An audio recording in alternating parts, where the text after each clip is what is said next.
What do we have here? That's exactly what I said. Jamel scanned the first article, the headline reading, "Killer whales live up to their name."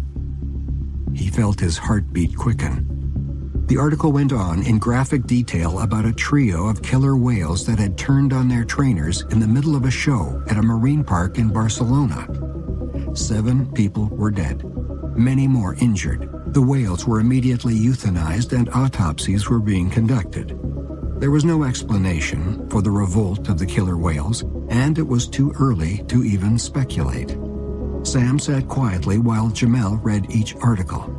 The others were pretty much a rehash of the first, though one of them did give a grainy picture of several people gathered around a whale that lay on its side on the ground. There appeared to be a long gash in its belly. When he finished, he popped the lid off his coffee and took a long drink. What a nightmare. Sam cringed. I can't even imagine. Just think, the park was filled with little kids. They watched those trainers get eaten alive. The poor dears. 3 killer whales all going postal at the same time? Jamel tugged at the coarse hairs on his chin. That seems kind of odd, don't you think? Look at paragraph 5 in the CNN article. He clicked into the tab with the CNN link. When he read paragraph 5, his right eyebrow lifted as high as it could go. You're shitting me. Language. The 3rd whale was in another tank. How is it possible that they all decide to attack at the same time? Can whales plan and remember something like that? Actually, killer whales aren't whales at all. In fact, they're members of the dolphin family. I've always found it odd that we call them killer whales when, in reality, they're whale killers. They're apex predators that will attack anything in the sea. There have been instances where captive killer whales have attacked trainers, but only one attack on one person. Never has there been a case of mass murder by multiple killer whales. Mass murder. The thought of it made Jamel shiver. Jamel's fingers were itching to hit the keyboard and start doing research.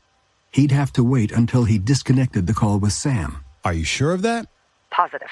I did some digging while you were sleeping. It's unprecedented. In captivity. But how about in the wild? Sam bent closer to her keyboard, keys clacking. Another email landed in Jamel's inbox. Just a few links on orca behavior. They're known to hunt in packs, or more correctly, pods. They'll zero in on a walrus or shark or even a whale 3 times their size and work in tandem to take it down.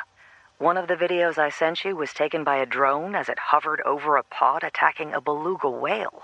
The pod contained 14 killer whales. They divided into 2 groups. One group would surround the beluga, keeping it surrounded.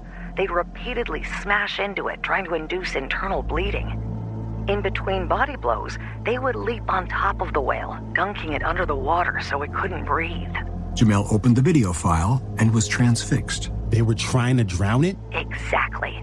And while the first group attacked, the other would stay to the side to catch their breath and recharge. When they were ready, they'd relieve the first group to continue the assault. He couldn't believe what he was seeing.